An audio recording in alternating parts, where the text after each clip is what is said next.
We'll use a protractor to measure this angle. The angle is angle QRS. It appears to be a straight line. R is considered to be the vertex of the angle.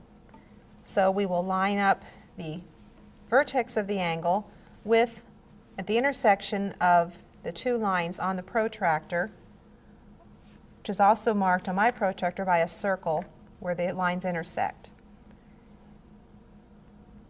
And you'll notice that this angle does line up directly with the straight line that's at the bottom of my protractor. To measure it, I can consider one side as the starting side, and if I consider this as the starting side, I start on the scale that is marked 0 and go all the way around to where the other side of the angle is seen under the protractor. And the measure then would be 180 degrees. Since 180 degrees is the measure of a straight angle, I know as a second check that this angle measures 180 degrees.